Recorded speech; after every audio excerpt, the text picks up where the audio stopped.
The blizzard hit Presidio, Texas, with such fury that Wade Irving thought the devil himself must have frozen over and come north to prove a point.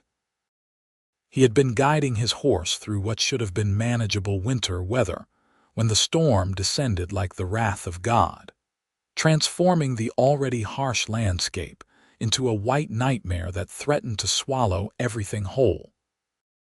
Wade was no stranger to hardship, having spent the better part of his 32 years working cattle ranches and driving herds from one end of Texas to the other. But this December storm in 1883 was testing even his considerable endurance. His ranch house appeared through the white curtain like a miracle, and Wade pushed his gelding harder toward that promise of warmth and safety. The wind screamed around him, carrying ice crystals that felt like tiny knives against any exposed skin. He had been out checking on the livestock when the weather turned, and now all he could think about was getting inside, starting a fire, and hoping his cattle had the good sense to huddle together in the shelter he had built for them. Wade was nearly at his barn when he saw something dark against the snow that made him pull hard on the reins. His horse protested, wanting nothing more than to get out of the storm, but Wade had seen enough in his life to know when something was wrong. He squinted through the driving snow and felt his heart lurch. There, collapsed against the fence post that marked the edge of his property, was a person. Without thinking, Wade dismounted and stumbled through the knee-deep snow toward the figure. The wind tried to push him back, but he fought against it, finally reaching what he now could see was a woman. She was curled on her side, her clothing inadequate for the weather, her lips blue with cold. Wade dropped to his knees beside her and pressed his fingers to her throat, searching for a pulse. For a terrifying moment he felt nothing, but then there it was, faint and slow but present. "Hold on," he said, though he doubted she could hear him over the storm. "Just hold on." Wade was a strong man, built solid from years of hard work, but the woman was dead weight as he lifted her. She did not stir, did not make a sound, and that frightened him more than anything.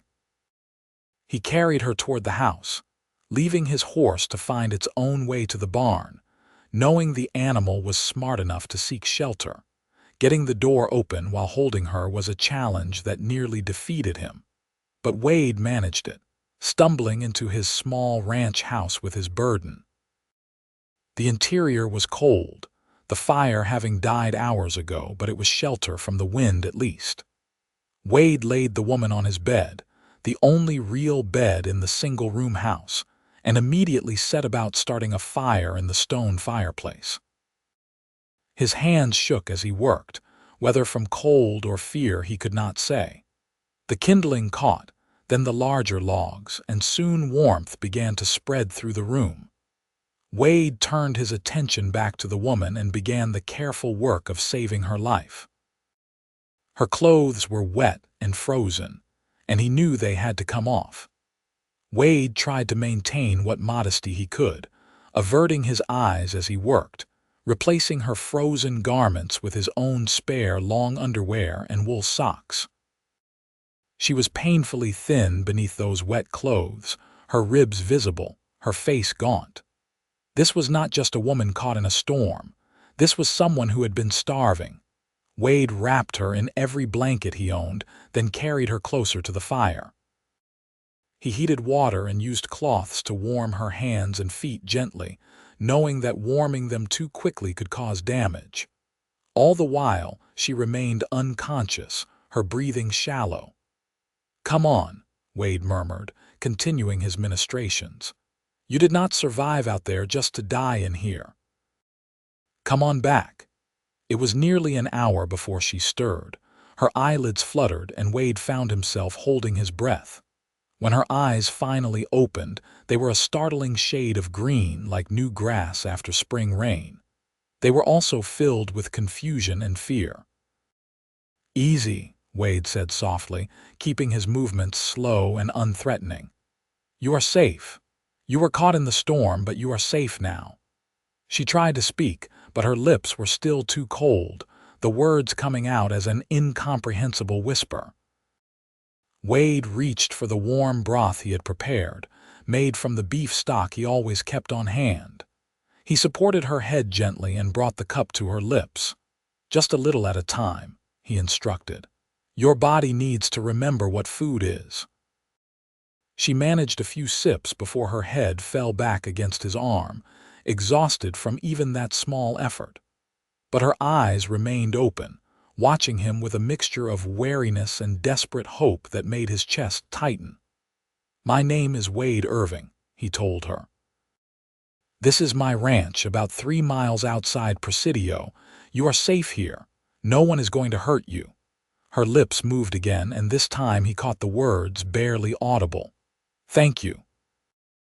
The storm raged outside for 2 more days, and during that time, Wade learned the art of patience in a way he never had before. The woman, who finally told him her name was Clara Dawson, was in bad shape. She was not just cold and starving. She was ill, fever coming and going in waves that left her shaking and delirious. Wade had tended sick cattle before, had even helped when some of the ranch hands took ill with various ailments, but this was different. This was a woman who had been pushed to the very edge of what a human body could endure, and bringing her back required constant vigilance.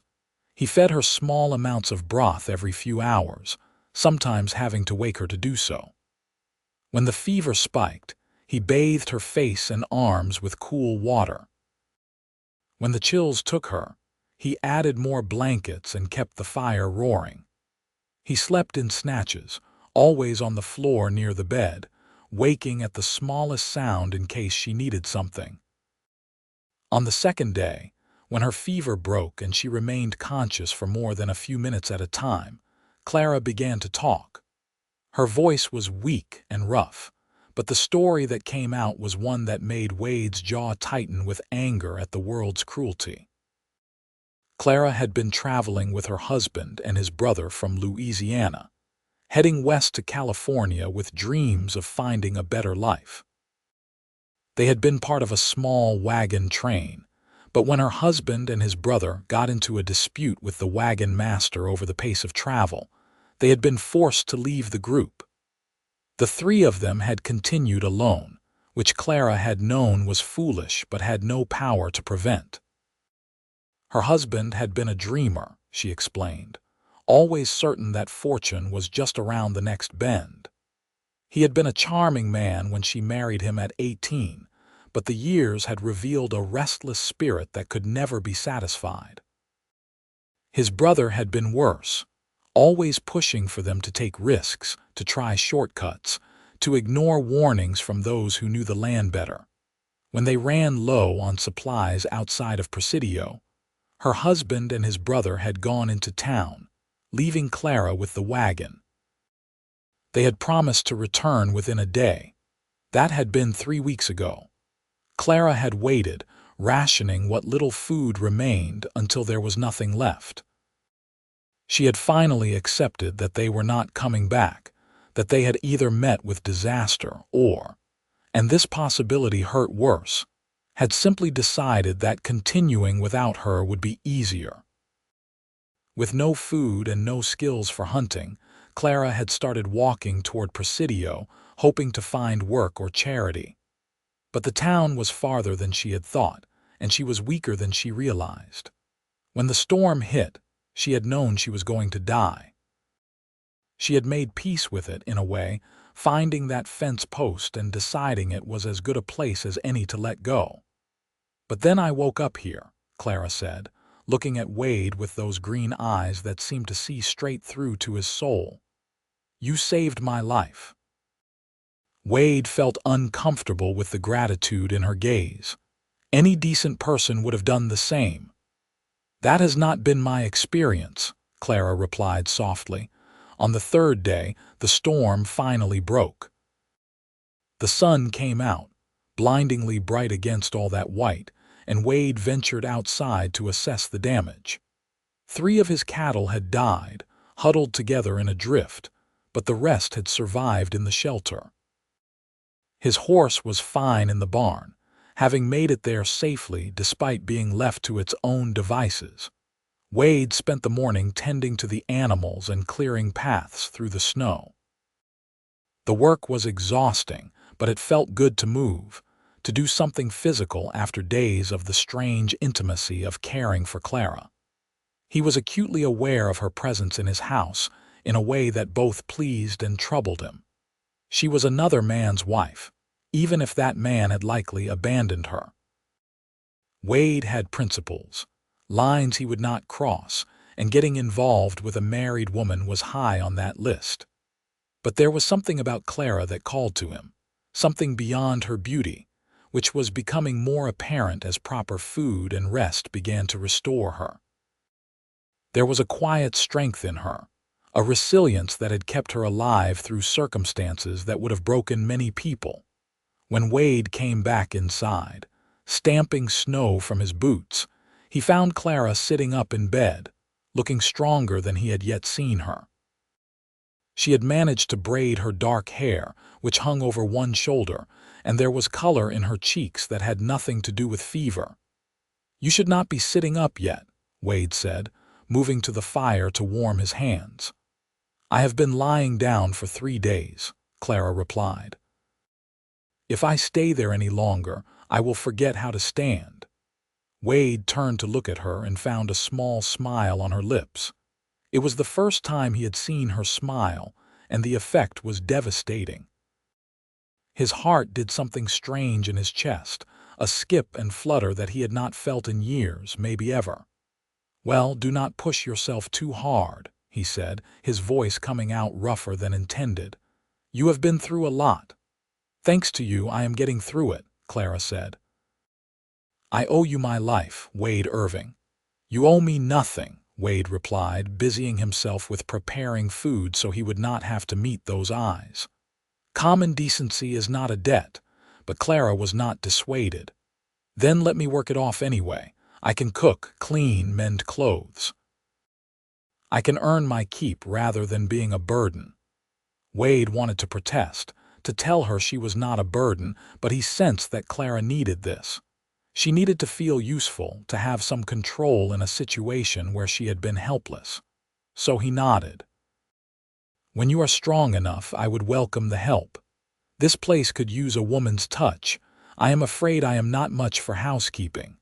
Over the next week, Clara grew stronger. She started by doing small tasks, mending a tear in Wade's spare shirt, tidying the shelves where his supplies were kept. Wade watched her carefully, ready to intervene if she overextended herself, but Clara seemed to have a good sense of her own limits. They fell into a comfortable routine.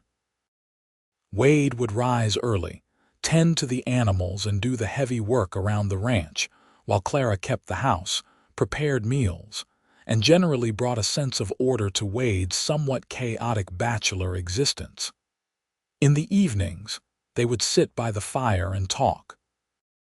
It was during these conversations that Wade came to know Clara as more than just the starving woman he had rescued. She was 24 years old, originally from a small town in Louisiana. Her mother had died when she was young, and her father had been a drunk who barely acknowledged her existence. When Thomas Dawson had come courting with his smooth words and big dreams, Clara had seen him as an escape from a life of loneliness and neglect. "I thought love would feel different," Clara admitted one evening, staring into the fire. "I thought it would be this grand passion, like in the books I used to read. But with Thomas, it was more like gratitude. He wanted me and no one else ever had, so I convinced myself that was enough." Wade understood that kind of loneliness. He had felt it himself, though he had never been desperate enough to marry the wrong person because of it. "What would love feel like if not gratitude?" he asked. Clara was quiet for a long moment, and when she spoke, her voice was thoughtful. "I think real love would feel like safety and excitement all at once. Like you could be completely yourself with someone, show them all your flaws and fears, and they would still choose you. Not because they had to, not because you were convenient, but because they genuinely wanted you in their life. Wade felt those words settle into his chest like stones dropped into a deep well. He thought about his own life, the years of solitude punctuated by brief encounters that never led anywhere meaningful. He had convinced himself he was content alone, that relationships were more trouble than they were worth. But sitting here with Clara, listening to her voice in the firelight, he was beginning to suspect he had just been protecting himself from disappointment. "That sounds nice," was all he said. But the words felt inadequate. As the days turned into weeks, the weather improved enough that Wade felt comfortable making the trip into Presidio. He needed supplies and Clara needed news, though neither of them spoke about what that news might be. If her husband was in town, if he was looking for her, it would change everything. "I will come with you," Clara said when Wade announced his plans. Wade shook his head. "The ride is long and cold. You are still recovering." "I am strong enough," Clara insisted, "and I need to know Wade. I need to know what happened to him." Wade could not argue with that, so early one morning in January, they rode into Presidio together. Clara rode behind Wade on his horse, her arms wrapped around his waist for balance. The contact was innocent, necessary, but Wade was intensely aware of every place their bodies touched. He found himself wanting to stretch the journey out, to make it last longer, even as he knew that was foolish. Presidio was a small town, dusty and rough even under its blanket of melting snow. The main street consisted of a general store, a saloon, a blacksmith, a small church, and a handful of other businesses that served the ranchers and travelers passing through. Wade hitched his horse outside the general store and helped Clara down. "We will start here," he said. "The storekeeper knows everyone and everything that happens in this town." The storekeeper, a weathered man named Henry with sharp eyes and a sharper tongue, looked up when they entered. His gaze moved from Wade to Clara and back again, and Wade could see the calculations happening behind those eyes. "Wade Irving," Henry said. "Been a while since you came to town. Who is your friend?" "This is Clara Dawson," Wade said, keeping his voice neutral. "She is looking for information about her husband, Thomas Dawson. He and his brother came through here about a month ago." Henry's expression shifted, something uncomfortable passing over his features. "Dawson, you said?" "Yeah, I remember them." Two men, Louisiana accents, full of big talk about heading to California. "That sounds like them," Clara said, stepping forward. "Do you know where they went?" Henry scratched his jaw, looking even more uncomfortable. "Well, that is the thing. They did not go anywhere. Got into a card game at the saloon their first night here. There was some dispute about cheating, though whether they were the ones cheating or accusing others, accounts vary. Things got heated." Wade felt a sense of dread settle over him. How heated? "The kind of heated that ends with the sheriff getting involved," Henry said carefully. "Thomas Dawson pulled a gun. The other man was faster. Thomas did not make it. His brother caught a bullet too, but he survived long enough to be buried proper." The silence in the store was deafening. Wade turned to Clara, expecting tears, hysteria, something. But Clara just stood there, her face pale but composed, taking in the information like someone absorbing a physical blow. "I see," she finally said. "Thank you for telling me." "I am sorry for your loss," Henry offered, sounding genuine despite his earlier discomfort. Clara nodded but did not respond. Wade placed a hand on her elbow, gentle but firm. "Let us get the supplies and head back." The ride home was quiet. Clara held onto Wade but said nothing, and he did not push her. When they reached the ranch and Wade helped her down from the horse, she finally spoke. "I should feel something more," she said, staring at the house. "He was my husband. I should be devastated." But all I feel is relief, and that makes me a terrible person. Wade moved to stand in front of her, ducking his head to meet her eyes. That makes you human. He abandoned you, Clara. He left you to die. You do not owe him your grief. But what does that say about me? That I married someone I cannot even mourn. It says you did the best you could with what you knew at the time, Wade said firmly. You were young, alone, and looking for a way out. There is no shame in that. Clara looked at him, really looked at him, and Wade saw the moment something shifted between them. The air seemed to thicken, charged with an awareness that had been building since the day he carried her out of the snow. She was no longer a married woman. The obstacle that had kept Wade's feelings in check was gone, and they both knew it. Wade, Clara said softly, his name a question and an answer all at once. But Wade stepped back, needing distance to think clearly. You just found out your husband died. You need time to process that, to figure out what you want to do next. I will not take advantage of your vulnerability. Something like frustration flashed across Clara's face. What if I do not want time? What if I already know what I want? Then you can tell me that in a month or 2 months, or however long it takes for you to be sure, Wade said, though it cost him to say it. I will not be one more man who takes from you without giving you a real choice. For a moment, Wade thought Clara might argue, but then she nodded slowly. You are a good man, Wade Irving, a better man than I have known. The following weeks were a special kind of torture. Wade was hyper-aware of Clara's every movement, every glance, every smile. She seemed to take his challenge to heart, giving herself time and space to grieve and process. But there was a new quality to the way she looked at him, something warm and promising that made his heart race. They continued their routine, but everything felt different now. When Clara handed him a cup of coffee in the morning, their fingers would brush, and the contact felt electric. When they sat by the fire in the evening, the space between them seemed to pulse with all the things they were not saying.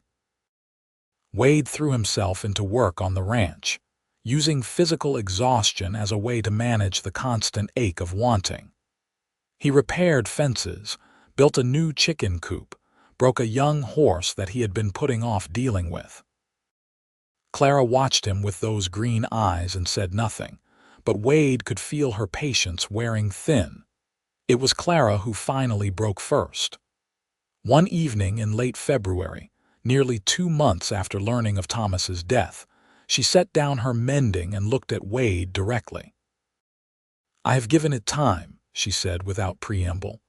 I have thought about what I want, who I am, and where I want to go from here, and every single answer leads me to you. Wade's hands stilled on the harness he had been oiling. Clara. No, you are going to listen, Clara said, standing up and moving closer. I know what you are worried about. You think I am confused, that I am latching onto you because you saved me. But Wade, that is not what this is. You are kind and decent, and you treat me like I matter. You listen when I talk. You laugh at my jokes. You make me feel safe and excited all at once, which, if you recall, is exactly what I said real love should feel like. Wade stood too, needing to be on his feet for this conversation. You could go anywhere, do anything. You do not have to stay here out of obligation. I know I do not have to, Clara said, frustration creeping into her voice. I want to. But if you do not feel the same way, if I have been misreading this whole situation, then tell me now so I can make other plans. Wade closed the distance between them in 2 long strides, his hands coming up to frame her face. You have not been misreading anything. I have been in love with you since you opened those green eyes and looked at me like I was your whole world. I just wanted to make sure you were choosing this. Choosing me because you really wanted to, not because you felt like you owed me. Clara's smile was brilliant, transforming her whole face. I choose you, Wade Irving. I choose you every single day. When Wade kissed her, it felt like coming home. Her lips were soft and warm, and she melted into him with a sigh that made every moment of waiting worth it. His arms wrapped around her waist, pulling her closer, and Clara's hands slid up to tangle in his hair. The kiss deepened, months of restrained desire finally finding expression. When they finally broke apart, both breathing hard, Wade rested his forehead against Clara's. "I want to do this right. I want to marry you properly with the whole town as witnesses. I want everyone to know you are mine and I am yours." "Yes," Clara breathed. "Yes to all of it." They were married 3 weeks later in the small church in Presidio. The preacher had been initially hesitant, concerned about the short time since Clara's first husband's death, but when he saw the way Wade and Clara looked at each other, he relented. Love like that, he said, was too rare to be bound by arbitrary timelines. Clara wore a simple dress that Wade had bought for her, pale blue like the sky on a clear day. Wade wore his best shirt and pants, his hair slicked back, his boots polished. They spoke their vows in steady voices, and when the preacher pronounced them husband and wife, Wade kissed Clara like she was the air he needed to breathe. The few townspeople who attended the ceremony clapped politely, and Henry from the general store pumped Wade's hand enthusiastically. "Good for you," he said. "Everyone deserves a chance at happiness." The wedding night was tender and passionate, all the pent-up longing of the previous months finally finding release. Wade was careful with Clara, mindful of all she had been through, but she met his gentleness with a passion that matched his own. They learned each other's bodies slowly, mapping pleasure and preference, and when they finally came together fully, it felt less like two people joining and more like two halves of a whole becoming complete. Afterward, lying tangled together in the bed where Clara had first woken up in Wade's care, she traced lazy patterns on his chest. "I never knew it could be like this," she murmured. "I never knew I could feel this much." Wade pressed a kiss to the top of her head, breathing in the scent of her hair. "Neither did I. I thought I was content alone, but I was just scared of wanting something and losing it." "You are not going to lose me," Clara promised. "I am here and I am staying for as long as you will have me." "Then you are staying forever," Wade replied, tightening his arms around her. Life settled into a new rhythm, better than the old one. Clara transformed the ranch house into a real home, adding curtains to the windows and rugs to the floor. She planted a garden as spring arrived, rows of vegetables and herbs that she tended with the same care Wade gave his cattle. They worked side by side, building something together, and every night they fell into bed exhausted and happy. But happiness, Wade knew from experience, was fragile.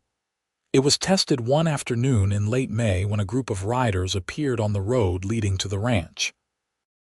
Wade was in the barn, but he heard the horses and came out to find 4 men on horseback, all wearing the hard expressions of men accustomed to taking what they wanted.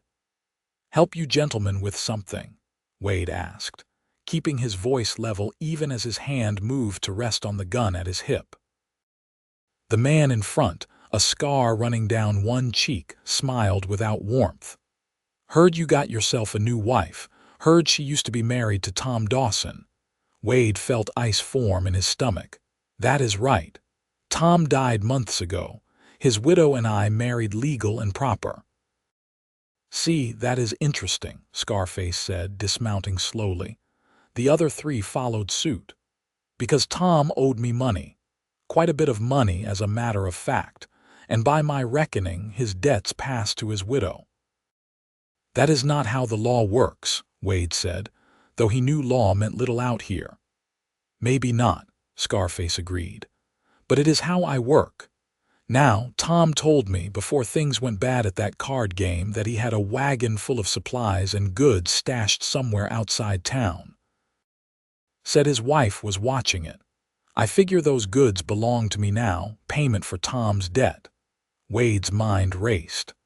Clara had mentioned the wagon, but she had said it held nothing of value, just some clothes and personal items. Either Tom had lied to this man, or he had been bluffing, trying to buy himself time. Either way, it had created a problem that was now standing in Wade's yard. "There is no wagon anymore," Wade said carefully. "Just an abandoned campsite. Anything of value was long gone before my wife and I met." Scarface's eyes narrowed. "That is a shame. Guess I will have to find another way to collect." The threat was clear, hanging in the air between them. Wade's hand tightened on his gun, calculating odds. 4 against 1 was bad, but he was on his own land, knew every sight line and hiding spot. If it came to shooting, he might be able to drop 2 before they got organized, then take cover behind the water trough and pick off the rest. But then Clara appeared in the doorway of the house, drawn by the voices, and Wade's strategy crumbled. He could not risk a gunfight with her exposed like that. "Clara, get back inside," Wade called, not taking his eyes off the men. But Clara did not move. Instead, she stepped fully outside, her chin raised. "Those men are here about Tom's debts, Clara," Wade said, a warning in his voice. "I am not hiding," Clara said firmly. She addressed Scarface directly. "My husband's brother was the one who gambled away their money and then some. Tom tried to cover it, borrowing from anyone who would lend. If he owed you money, it was because he was trying to fix his brother's mistakes." That is the kind of man he was. Scarface studied Clara, something like respect entering his expression.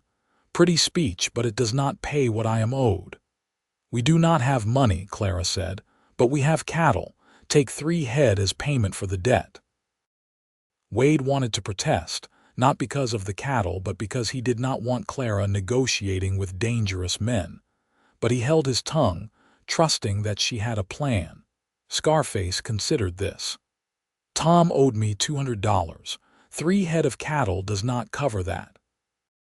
"It is more than you will get by threatening us," Clara pointed out. "Kill us. You get nothing.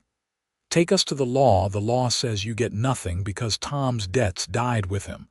But we are offering you something in good faith to settle a debt that is not legally ours. That is called goodwill, and you would be smart to take it." One of the other men, younger than Scarface and less hardened, shifted uncomfortably. "She has a point, Jack. We have been riding for days for something that might not even exist. 3 head of cattle is better than nothing." Jack, the scarred leader, did not look happy, but he nodded slowly. 5 head. 4, Clara countered, "and that is our final offer." Jack stared at her for a long moment, and Wade prepared to draw his gun, but then Jack laughed, a genuine sound. "You have got spine, lady, I will give you that." 4 head it is. Wade showed them to the herd, let them pick out for cattle, and watched as they drove the animals away. It was a loss, but a manageable one, and worth it to avoid bloodshed. When the riders were out of sight, Wade turned to Clara, ready to lecture her about the danger she had put herself in, but the words died when he saw her shaking. "I was terrified," Clara admitted, letting Wade pull her into his arms. "But I could not let them take everything, and I could not let you die trying to protect me." "You were incredibly brave," Wade said, holding her tight. "Incredibly brave and incredibly foolish. Promise me you will never do anything like that again." "I promise to try," Clara said, which was not quite the promise Wade wanted, but probably the best he was going to get. The summer passed peacefully, the heat baking the land but the ranch prospering. Wade's herd grew and Clara's garden flourished. They talked about the future, about building a bigger house, maybe hiring a hand or 2 to help with the work. But mostly they just enjoyed being together, finding joy in the small moments that made up a life. It was in August that Clara started feeling ill in the mornings, a persistent nausea that made eating difficult. Wade worried it was some remnant of her near starvation, some permanent damage to her body, But Clara had a different theory. When she missed her monthly bleeding for the second time, she knew. "I am with child," Clara told Wade one evening, her voice a mixture of joy and nervousness. "We are going to have a baby." Wade felt like the ground had shifted beneath his feet. A baby. A child. He was going to be a father. The magnitude of it overwhelmed him, all the ways he could fail, all the responsibility. But then he looked at Clara's face, saw the hope and love there, and his fear transformed into something else. Determination. Wonder. A fierce protectiveness that made his previous feelings seem like pale shadows. "A baby," he repeated, then laughed, the sound escaping him in a rush of pure happiness. "We are going to have a baby." He picked Clara up and spun her around, both of them laughing like children. When he set her down, Wade kissed her soundly, then dropped to his knees and pressed his face to her still flat stomach. "Hello in there," he murmured. "I am your father. I do not know much about being a parent, but I promise to love you and your mother with everything I have. I promise to keep you safe and teach you to be kind. And I promise that you will always, always know you are wanted." Clara ran her fingers through Wade's hair, tears streaming down her face. "That is the most beautiful thing anyone has ever said." The pregnancy progressed smoothly, and Wade became impossibly more attentive, if such a thing was possible. He insisted Clara rest more, that she not lift heavy things or work in the garden during the hottest part of the day. Clara protested that she was pregnant, not fragile, but she secretly loved the attention. The way Wade would place his hand on her growing belly and speak softly to their child. They prepared for the baby's arrival, Wade building a cradle from smooth pine, and Clara sewing tiny clothes with careful stitches. They argued good-naturedly about names, Clara favoring traditional choices while Wade leaned toward more unusual ones. They settled on several options for each gender, deciding they would make the final choice once they met their child. In late March of 1885, 2 days before Clara's 26th birthday, her water broke. Wade had arranged for a midwife from town to attend the birth, and he rode like the devil himself to fetch her. The labor was long and difficult, and Wade paced outside the house in an agony of helplessness, listening to Clara's cries and feeling useless. But when the midwife finally emerged, her face tired but smiling, and told Wade he had a son, every moment of fear evaporated. Wade rushed inside to find Clara exhausted but glowing, a tiny bundle cradled in her arms. "Wade, meet William," she said softly, using one of the names they had discussed. Wade approached slowly, almost afraid to breathe, and looked down at his son for the first time. William was red-faced and wrinkled, with a shock of dark hair and the tiniest fingers Wade had ever seen. When the baby's eyes opened, they were dark blue, unfocused but searching. "He is perfect," Wade whispered, touching one finger to William's cheek. "You are perfect, both of you." "Do you want to hold him?" Clara asked. Wade had held newborn calves and foals, but the idea of holding his own son terrified him. Still, he nodded, and Clara carefully transferred the baby into his arms. William was so light, so fragile, and Wade held him like he was made of glass. "Hello, William," Wade said, his voice rough with emotion. "I am your father. Welcome to the world." The first months of parenthood were exhausting and wonderful. William was a good baby overall, but he still woke every few hours to feed, leaving both Wade and Clara perpetually tired. They took turns walking him when he was fussy, singing soft songs and telling stories. Wade discovered he had a talent for settling the baby, his deep voice seeming to soothe William when nothing else would.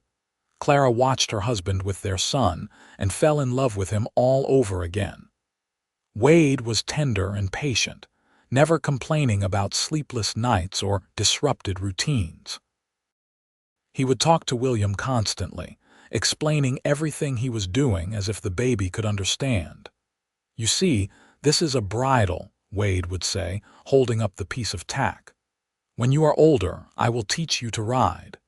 Every good Texas boy needs to know how to ride a horse." "He is 3 months old," Clara would laugh. "I think the riding lessons can wait." "Never too early to start learning," Wade would reply with a grin. As William grew, so did the ranch. Wade hired 2 hands, young men looking for steady work, and with their help, he was able to expand his herd and improve his land. Money was not abundant, but it was steady, and they were able to save a little each month. Clara resumed her work in the garden and around the house, William often napping nearby in a basket Wade had woven for that purpose. She wrote letters to her father, informing him of her marriage and the birth of his grandson, but she never received a reply. Clara told herself she did not care, that she had her own family now, but Wade knew it hurt her. When William was a year old, walking and babbling in a language only he understood, Wade started work on the new house he had promised Clara. It would be bigger, with separate rooms for sleeping and living and a proper kitchen. The hands helped, and slowly the structure took shape.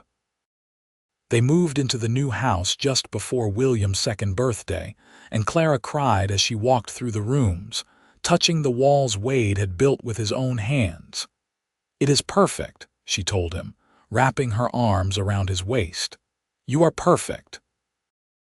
"Just trying to give my family the life they deserve," Wade replied, kissing the top of her head. Life continued, the years passing in a blur of work and love and small moments that added up to a beautiful whole. William grew into a bright, curious child who followed his father everywhere, asking endless questions and getting into harmless mischief. Wade taught him to ride when he was 4, putting him on the gentlest mare in the stable and walking beside him, as William learned balance and control. Clara watched them together and felt her heart swell. She had not known, all those years ago when she was starving in the snow, that this was possible. She had not known that life could be this full, this rich, this perfectly imperfect. When William was 5, Clara discovered she was pregnant again. The news was both joyful and concerning. She was 31 now, and this pregnancy felt harder on her body than the first. But Wade was there every step of the way, supporting her, caring for William when Clara needed rest, never once complaining. Their daughter arrived in the fall, a tiny thing with Clara's green eyes and Wade's dark hair. They named her Caroline, and William was instantly smitten with his baby sister wanting to help with everything. "Gentle," Wade would remind him as William tried to hold Caroline's hand or show her his toys. "She is very small." "I will protect her," William declared seriously. "Always." And he did, as much as a 5-year-old could. He would sit beside Caroline's cradle and sing to her the same songs Wade had sung to him. He would bring her flowers from the garden, carefully selected and presented with great ceremony. As Caroline grew, William appointed himself her guardian, watching over her with fierce devotion. The years flowed like a river, carrying them forward.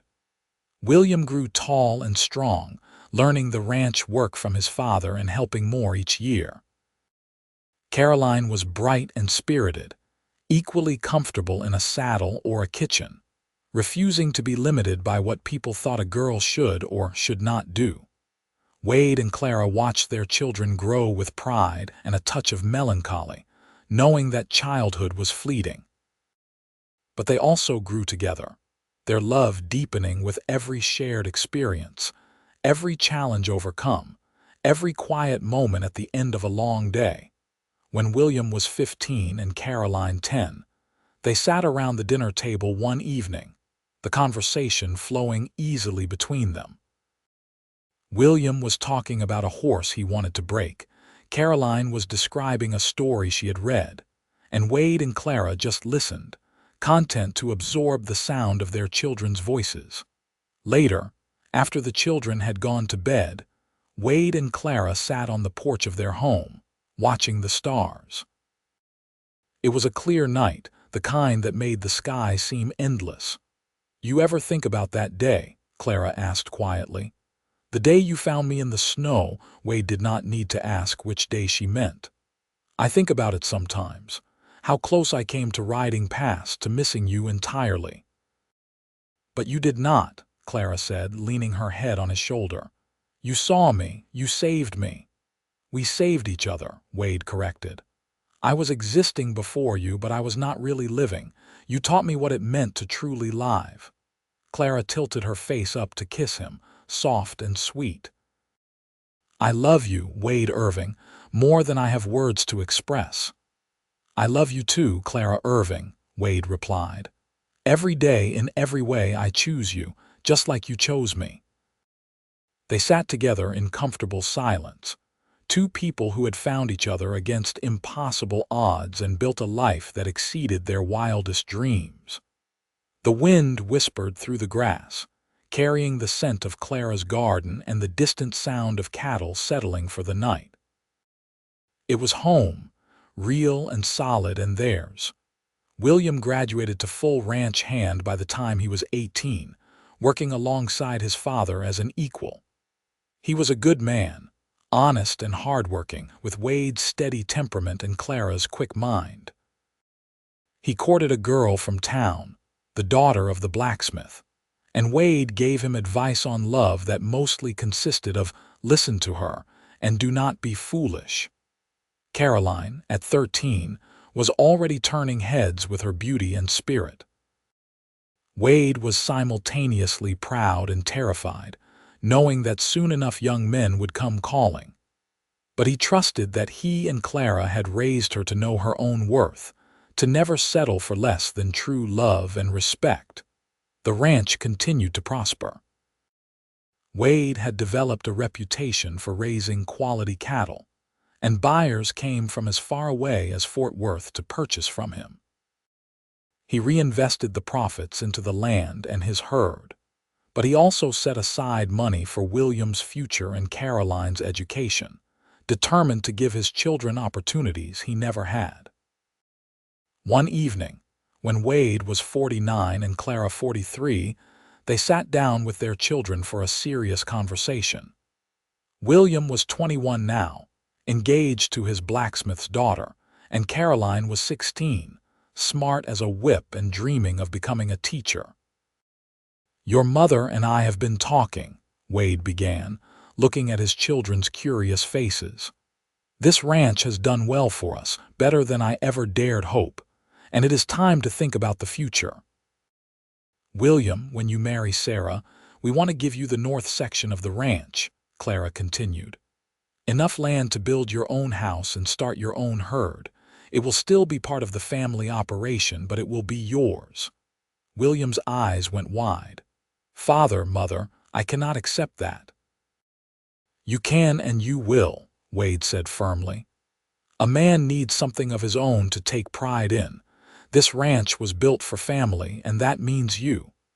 And Caroline," Clara added, turning to their daughter, "we know you want to go to the teacher's college in San Antonio. We have saved enough to pay for it." Caroline, who rarely cried, had tears streaming down her face. "Thank you. Thank you so much." The family embraced, all four of them together, and Wade felt a completeness he had not known was possible. This was what he had been working toward all along, even before he knew it. Not just survival, not just success, but legacy. A family that would continue, children who would build their own lives and maybe, if he and Clara were lucky, give them grandchildren to spoil. William married Sarah in the spring, a beautiful ceremony followed by a party that brought together everyone from the ranch and half of Presidio. Wade danced with Clara, holding her close, and thought about their own wedding all those years ago, so simple and quick compared to this celebration. "Our boy is married," Clara murmured against Wade's chest. "When did that happen?" "Somewhere between teaching him to ride and teaching him to rope," Wade replied with a smile. Time has a way of getting away from us. Do you regret any of it? Clara asked. The way our life turned out. Wade pulled back to look at her properly, this woman who had changed everything. She was older now, lines around her eyes and silver threading through her dark hair, but to him, she was as beautiful as the day she first opened her green eyes in his bed. Not a single moment, Wade said honestly. Every choice, every struggle, every joy, it all led me here to you, to this family. I would not change anything.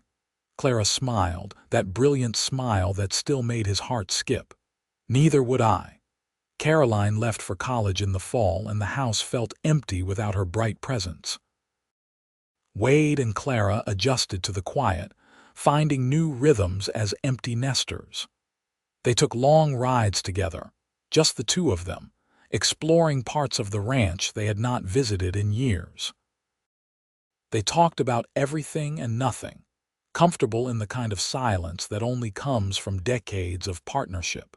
Sarah became pregnant in the winter, and Wade found himself preparing to be a grandfather with a mixture of excitement and disbelief. How had he gotten old enough for grandchildren? In his mind, he was still that cowboy who found a dying woman in the snow and brought her home. But the mirror told a different story, showing him a man with gray in his hair and weather-worn skin. "You are still handsome," Clara told him when she caught him staring at his reflection. "Distinguished, even." "I am old," Wade replied, but without real complaint. "We are experienced," Clara corrected. "There is a difference." The grandchild, a girl they named Margaret, arrived in early summer. Wade held her with the same wonder he had felt holding William, marveling at the tiny perfection of her. Margaret had Sarah's blonde hair but William's dark eyes, and she gripped Wade's finger with surprising strength. "Hello there, little one," Wade whispered. "I am your grandfather. I have so many stories to tell you about your father and how much trouble he used to get into." William laughed. "Be kind, father. I was not that bad. You put a frog in the milk pail when you were 6, Wade reminded him. "And convinced your sister that horses could talk if you listened hard enough." "That was teaching her imagination," William protested, but he was grinning. Caroline came home for visits when school allowed, full of stories about her studies and the city. She was thriving, exactly as Wade and Clara had hoped, but she was also always happy to come back to the ranch, to ride and help in the garden and be part of the family. More grandchildren followed. William and Sarah had 2 more, sons they named Robert and James. Caroline eventually married a fellow teacher, a quiet man named David who loved her fierce spirit and supported her ambitions. They had a daughter, Emily, who was as bright and curious as her mother had been. Wade and Clara became the center of a growing family, their home always full of noise and laughter during holidays and gatherings. They watched their children raise their own children, offering advice when asked, but mostly just enjoying the role of grandparents, the ones who could spoil the little ones and then send them home. On their 25th wedding anniversary, Wade took Clara back to Presidio, to the church where they had married. It looked the same, weathered but standing, and they stood in the same spot where they had said their vows. 25 years, Clara marveled. "It feels like yesterday and a lifetime ago all at once." "Best 25 years of my life," Wade said, "though I am hoping for at least 25 more."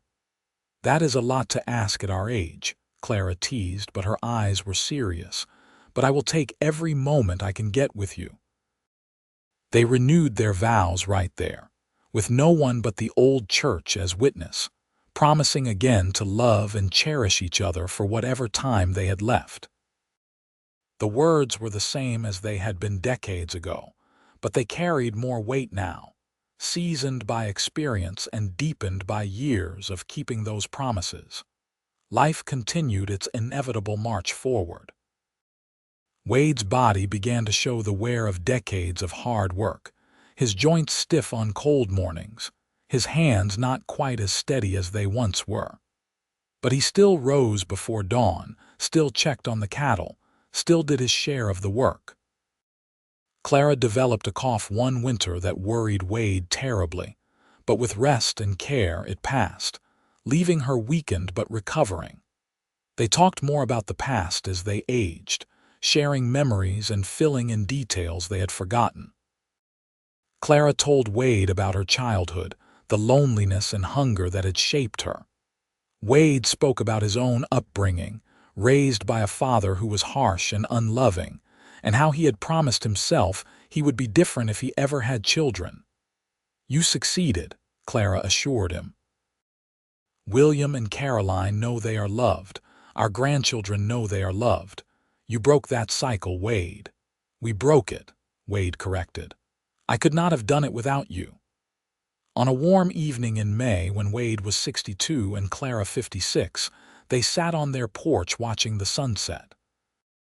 Their grandchildren were playing in the yard, the older ones watching the younger ones, and the sound of their laughter drifted on the breeze.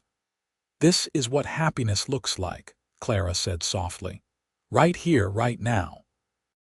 Wade took her hand, their fingers intertwining with the ease of long practice. "You gave me this, all of it.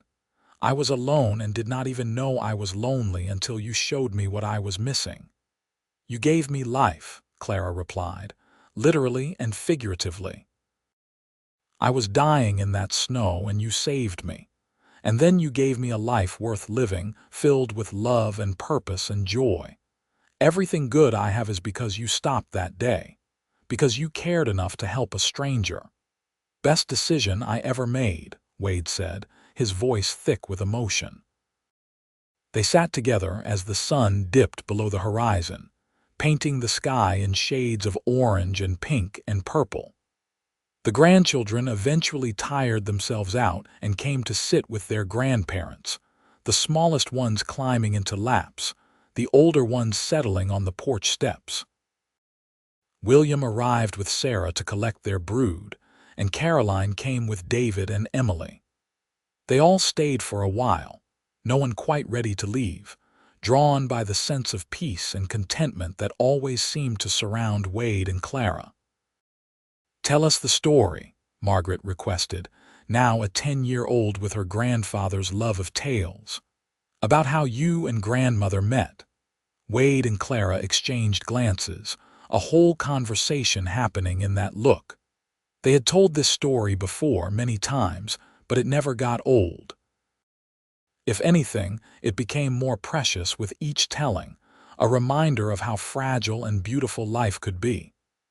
"It was a winter like you have never seen," Wade began, his voice taking on the cadence of a storyteller. "The kind of cold that cuts right through you. I was riding home trying to beat the storm when I saw something in the snow." "Grandmother," one of the younger grandchildren breathed, already knowing the story but captivated anyway. "That is right," Wade confirmed. "Your grandmother, though I did not know her yet. She was half frozen, starving, barely alive, and I made a choice. I could have kept riding, told myself it was probably just a shadow, convinced myself that stopping would be too dangerous. But I did not. I stopped and I carried her home." "And you saved her life," Margaret said. "He did more than that," Clara added, her voice warm. "He gave me a reason to live. He fed me, took care of me, treated me with kindness when I had almost forgotten what kindness looked like. And then, after I was strong again, he fell in love with me." "I was in love long before that," Wade corrected with a smile. "I just had to wait for her to realize she loved me too." "I knew pretty quickly," Clara admitted, "but your grandfather is a stubborn man. He wanted to make sure I was choosing him for the right reasons." "And did you?" Emily asked, leaning forward. Clara looked at Wade, and the love in her eyes was as clear as it had been 25 years ago, 30 years ago, that first moment when she had been capable of truly seeing him. "Every single day of my life I choose him." He is the best man I have ever known, and loving him has been the greatest joy of my life." The family stayed late into the evening, reluctant to break the spell of the moment. When they finally left, Wade and Clara were alone again, the house settling into quiet. "We did good," Wade said as they prepared for bed, a routine they had followed for decades. "We did very good," Clara agreed, sliding under the covers beside him. Wade pulled her close, her head resting on his chest, and thought about that winter day so many years ago. If the blizzard had come an hour later, if he had taken a different route home, if Clara had collapsed somewhere else, their lives would have been completely different. But fate, or God, or simple chance had put them in each other's paths, and they had been brave enough to take the opportunity offered. "Thank you," Wade murmured into the darkness. "For what?" Clara asked sleepily. "For choosing me, for building this life with me, for giving me a family and a purpose and more love than I ever thought possible." Clara propped herself up on one elbow to look at him, her green eyes still bright even in the dimness. "Wade Irving, you gave me all of that and more. We saved each other." She kissed him softly, and Wade felt the same flutter in his chest he had felt the first time, the 100th time, every time. Some things never changed, never faded, and his love for Clara was one of them. They settled back into comfortable position, Clara's breathing evening out as sleep claimed her. Wade lay awake a while longer, listening to the sounds of the ranch at night, feeling the warmth of his wife beside him and counting his blessings. The years ahead would bring more changes, inevitable losses, and new joys. But right now, in this moment, everything was perfect. The cowboy who had ridden through a blizzard and found a starving woman had also found the love he needed, had built a family, had created a legacy that would continue long after he was gone. And as Wade finally drifted off to sleep, his last thought was simple and profound. It had all started with a choice to stop, to care, to help. Everything beautiful in his life had grown from that single moment of compassion in the snow. The Irving ranch continued to thrive, passed down through generations, each one telling the story of how it all began. The story of a blizzard, a dying woman, and a cowboy who chose kindness over convenience. The story of Clara and Wade, and the love that started in desperation and grew into something that changed not just their lives, but the lives of everyone who came after them. It was a story worth telling, worth remembering, worth living up to. And in the end, that was the greatest legacy of all.